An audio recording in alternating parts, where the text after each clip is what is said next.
amee. C'est sur la forme, le fait donc que conférence voilà sur la forme je suis toujours dans les considérations de forme egguma ci biir. beneen considération de forme boo xam ne bii nii gis naa ko si. moo di ni le recteur qui se fait huer donc ça aussi il faut comprendre que c'est les étudiants qui sont un peu xaw a mere un peu université recteur lu fa xew le calendrier universitaire qui est complètement chamboulé. Les examens et cetera la reprise des cours juste après l'université bon moi c'est ma compréhension quoi. Donc loolu c'est les considérations de forme. Bon meneen bi nag dafa am loo xam ne lii nii man je trouve que c'est pas très fortuit je dis que c'est fait même à dessein c'est-à-dire la date de cette conférence. Jean-Luc Mélenchon est venu à l'université faire cette conférence co-animée avec Ousmane Sonko cette conférence le 16 mai. Mais le lendemain 17 mai c'est la journée internationale de l'homophobie. Donc tu penses que c'est pas fait, bien millimétré. C'est bien millimétré, c'est pas fait de façon fortuite. Et la preuve, ce que Jean-Luc Mélenchon a dit sur les homosexuels, les gays de façon générale, les LGBT, ça a plus cristallisé que tout le reste du discours. Ouais, c'est vrai. Donc c'était venu pour un agenda. Jean-Luc Mélenchon était venu avec son agenda, lequel agenda consistait à venir faire la promo. Parce qu'il est venu pour dire, man, en tant que parlementaire, j'ai été l'un des premiers à faire un projet de loi pour le mariage des homosexuels, même si je suis hétéro. Après, mu ne oui, cet amour-là, je le veux universel. Moi, madame, lui, il veut le mariage pour tous. À l'échelle mondiale kon France taxu ko woon wax donc il était venu pour un agenda qu'il voulait dérouler. Et la réponse de Ousmane Sonko. Voilà maintenant l'agenda qu'il vient dérouler il a deux buts. Le premier but c'est que Jean-Luc Mélenchon aujourd'hui dans la France la politique intérieure française c'est quelqu'un qui est en perte de vitesse. Ah bon? Oui le dernier sondage IFOP xam nga loolu moo wuutalee ñun suñu dëkk Sénégal ak France. ñun Sénégal les sondages ne sont pas interdits c'est leur publication qui le sont. ñoom en France chaque fois dañuy def ay publications de sondage chaque fois que un gouvernement prend des décisions on sonde les Français pour savoir quelles sont leurs opinions sur le sondage ou sur l'action du gouvernement et cetera sur les hommes politiques et le dernier sondage IFOP qui a été fait. Ils disent 76% des gens de la France insoumise. La France insoumise, moi, le parti de Mélenchon. 76% de ces gens-là disent que c'est un homme dépassé et c'est un homme dangereux.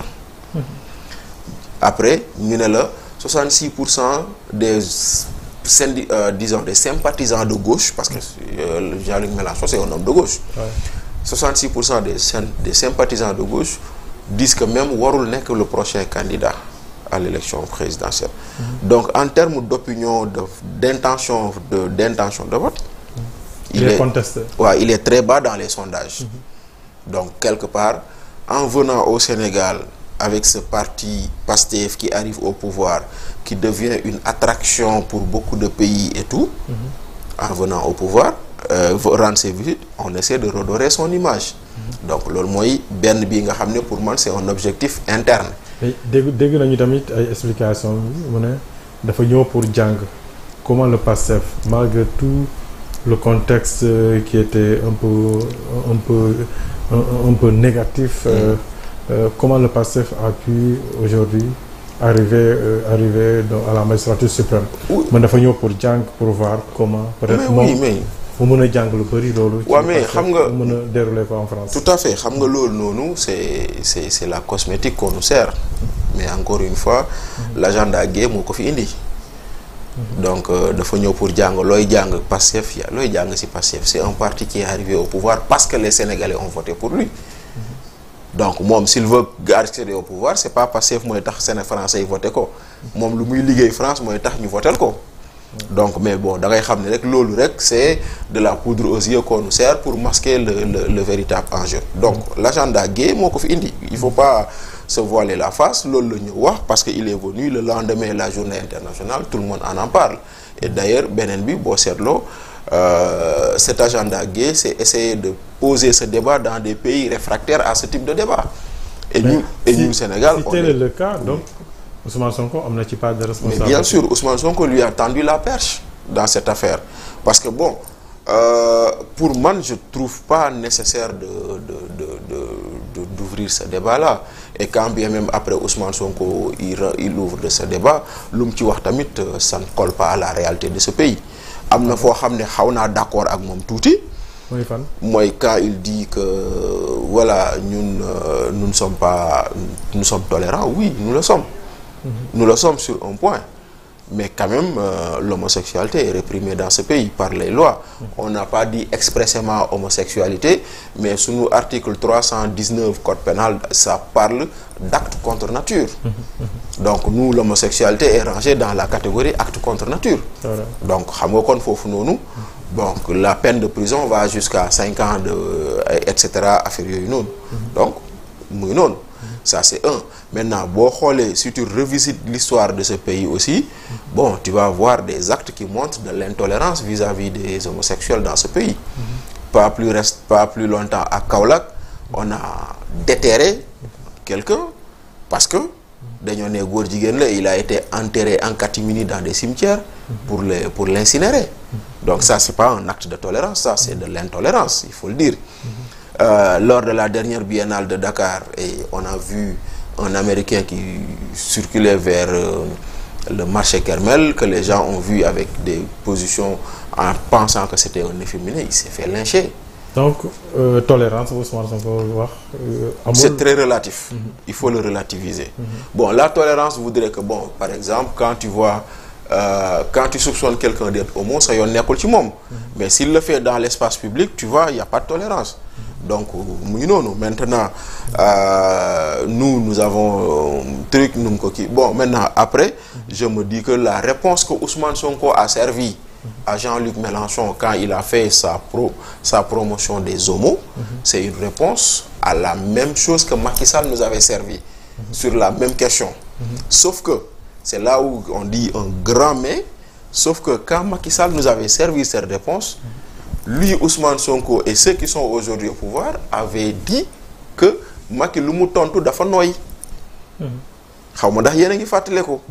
Voilà, Justin Trudeau ñëw na fi Obama wax na Macky mu ne nous ne sommes pas prêts, ñu ne warul won wax lool dafa waroon être ferme. Justin Trudeau ñëw na wax na Macky tontu ñu ne non, la réponse est molle. Bon, la coalition Yewwi Askan Wi à laquelle appartenait Ousmane Sonko, l'un de ses thèmes de campagne en 2022, au local comme au législatif, c'est de dire voter Benno, c'est voter pour ceux qui veulent légaliser l'homosexualité. Ousmane Sonko, on l'a vu ici avec nos amis de Walfadjri dans une interview. Nous accès au pouvoir, la première loi qu'on va faire, c'est cette loi qui criminalise l'homosexualité. Donc finalement, à quel jeu joue Ousmane Sonko? Bon, finalement, c'est le jeu que nous, on ne comprend pas, mais au moins, on constate qu'il y a une contradiction entre ses propos d'hier et ses propos d'aujourd'hui. Maintenant, pourquoi cette contradiction? Ce qu'il reprochait à Macky Sall et au pouvoir sortant, c'est ce qu'il est en train de faire.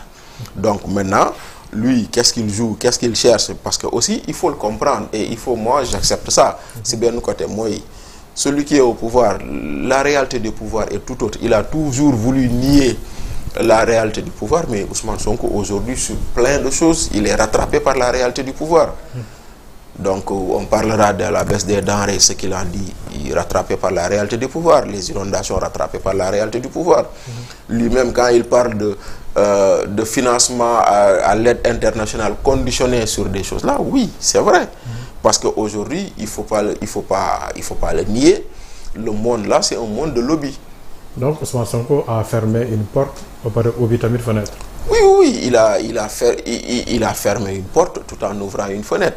Donc, parce que aujourd'hui, il aurait pu ne pas ouvrir ce débat, parce que dans la chronologie des faits, c'est Sonko qui parle de cette affaire et Mélenchon qui répond. Après lui, il reprend.